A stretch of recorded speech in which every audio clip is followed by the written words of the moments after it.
नमस्कार, नागपूर समय न्यूजमध्ये आपलं स्वागत। मराठी बातमीपत्राकरता मी आहे आपल्यासोबत रत्नाकर। घेऊया आढावा ठळक घडामोडींचा।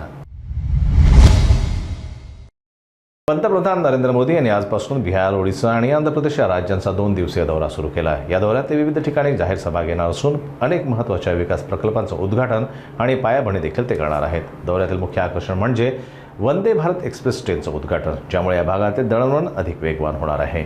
ओडिशामध्ये त्यांच्या कार्यक्रमामुळे शाळांना सुट्टी जाहीर करण्यात आलेली आहे। सुरक्षा यंत्रणा सज्ज असून हजारो नागरिक त्यांच्या या सभांमध्ये सहभागी होणार आहेत। आगामी निवडणुकीच्या पार्श्वभूमीवर हा दौरा राजकीयदृष्ट्या देखील महत्त्वपूर्ण ठरणार आहे।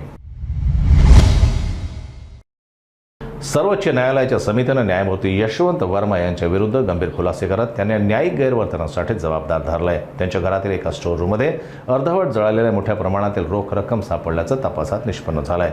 वर्मा यांनी ही रक्कम फेकली असल्याचा दावा केला होता, पण समितीने तो नाकारलाय। त्यांच्या कुटुंबियांशिवाय त्या खोलीत दुसऱ्याचा प्रवेश शक्य नव्हता आणि त्यांनी याची कुठल्याही अधिकाऱ्याला माहिती दिली नव्हती। या पार्श्वभूमीवर समितीने त्यांच्या इम्पिचमेंटची शिफारस केली आहे।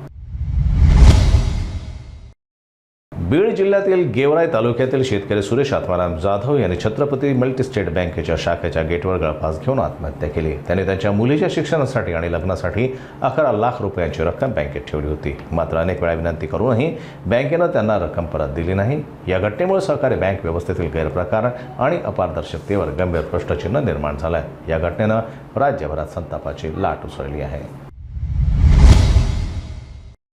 मुंबईच्या वेलेपार्ले येथील साठे कॉलेजमध्ये 3ऱ्या वर्षात शिकणाऱ्या संध्या पाठक या विद्यार्थिनीचा 3ऱ्या मजल्यावरून पडून मृत्यू झालाय।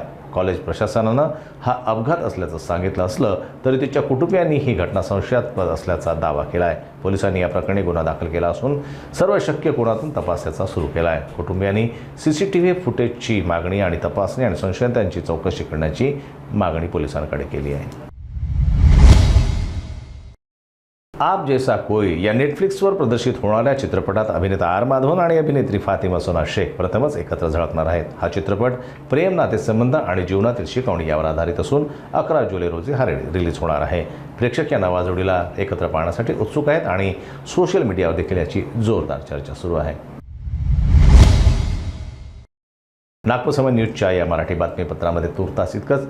अन्य घटनांच्या घडामोडी करता बघत रहा नागपूर समय न्यूज। नमस्कार।